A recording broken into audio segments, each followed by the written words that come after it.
Just Books Podcast, Episode 3, The Misconception.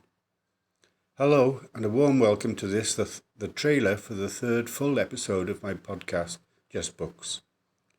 Last week, I introduced you to poor little rich girl, Daisy, the only child of a wealthy ex-London gangster who had emigrated to the paradise playground, Marbella, on the Costa del Sol. It was known as the Costa del Crime in the British tabloid press in the 70s. The novel is called Daisy's Chain, a story of love, intrigue and the underworld on the Costa del Sol, and it is part of the Costa del Sol collection by me, Owen Jones.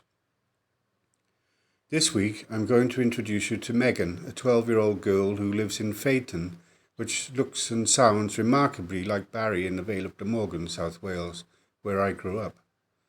Megan is a budding psychic, but she doesn't know anyone else who is. She can't discuss why she can see lights and aura around people, or why she knows a large tiger that no one else can see.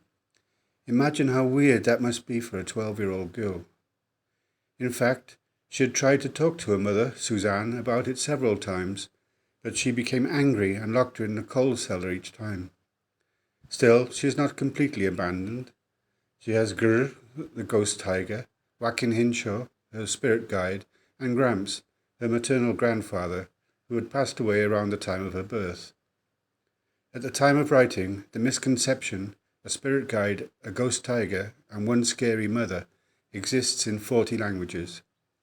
Please sign up to this podcast so that you don't miss the full episode that is coming soon. Nobody thought about Megan, though. But then, nobody but Suzanne knew that she was being locked in the cellar either. Not even Mrs. James knew that much. The reason why she was locked up this time was because Megan had heard from one of her school friends who lived a few doors up the street that they had been burgled the day before. Apparently, 2 men and probably a small boy had stolen all their valuables while Mrs. Smith was out shopping. It seemed that 2 brush salesmen had been ringing the front doorbell and that the door had opened and they had gone in. A neighbour across the road had testified to having seen the men being invited in. However, upon questioning, the neighbour could not swear to having actually seen who opened the door, but the men had removed their hats and entered respectfully. The police had worked out that after ringing the bell a few times, they had phoned a boy accomplice who was waiting round the back to climb in through a fanlight window and open the front door while keeping out of sight. When they were finished, the boy probably let them out and then left by the back door into the lane. In fact, the gang were fairly well known to the police all around the country, and there was now a warning on Crime Watch on TV.